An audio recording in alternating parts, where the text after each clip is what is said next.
নমস্কার বন্ধুরা, হোম কিচেনে আপনাদের সবাইকে স্বাগত। আজ আমি আপনাদের করে দেখাবো মাছের মাথা দিয়ে মোচার ঘন্ট। চলুন ভিডিওটি শুরু করা যাক। মোচাগুলোকে ভালো করে সেদ্ধ করে নেওয়ার জন্য আমি এখানে একটি কড়াইয়ে দিয়ে দিলাম পরিমাণ মতো জল। এই জলে এখন দিয়ে দেব 1 চামচ লবণ ও 1 চামচ হলুদ গুঁড়ো। এখন এই জলের সঙ্গে লবণ ও হলুদ খুব ভালো করে মিশিয়ে নিতে হবে। লবণ ও হলুদ খুব ভালো করে মিশিয়ে নিয়েছি।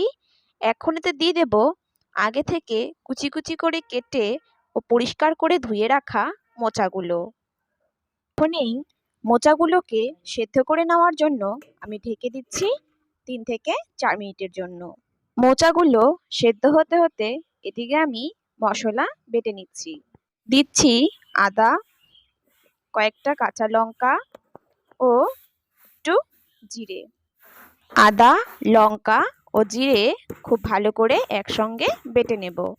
এরকম নিত্য নতুন রেসিপি পেতে আমাদের চ্যানেলটিকে সাবস্ক্রাইব করে আমাদের পাশে থাকুন এবং ফেসবুক পেজ থেকে দেখে থাকলে আমাদের পেজটিকে ফলো করে দিন। মশলা বাটা হয়ে গেছে, এখন আমি একটি পাত্রে নামিয়ে নিচ্ছি।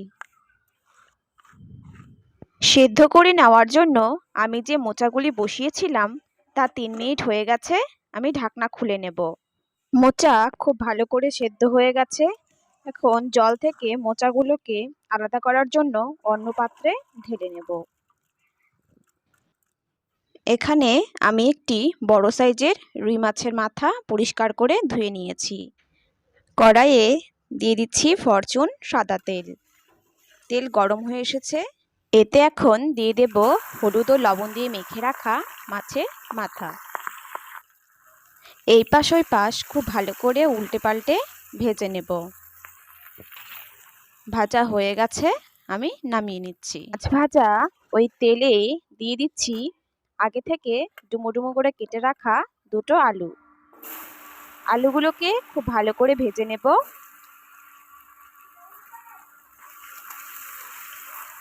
আলুগুলোকে লাল লাল করে ভেজে নিয়েছি, এখন নামিয়ে নেব।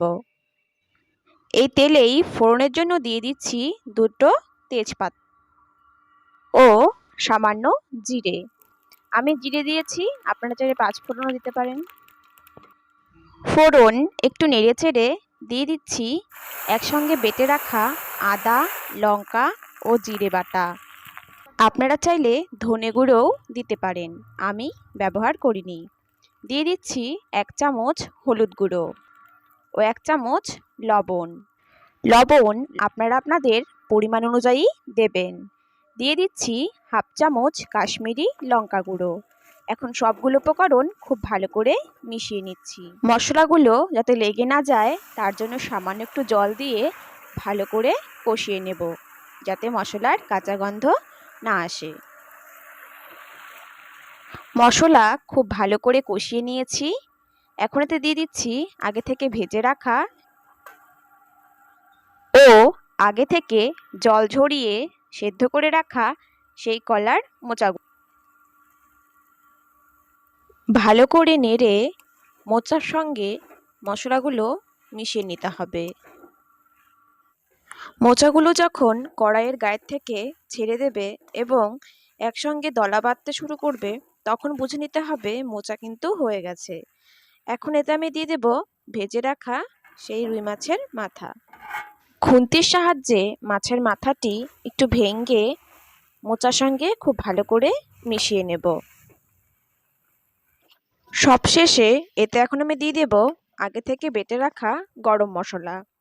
আমাদের এই ভিডিওটি আপনাদের যদি ভালো লেগে থাকে তাহলে অবশ্যই একটা লাইক করে দেবেন এবং রেসিপিটি কেমন লাগলো তা কমেন্টে অবশ্যই জানাবেন ও বন্ধুদের সঙ্গে শেয়ার করতে একদম ভুলবেন না। রুই মাছের মাথা দিয়ে মোচার ঘন্ট আমাদের একদম রেডি। এখন নামিয়ে নিচ্ছি। ধন্যবাদ বন্ধুরা।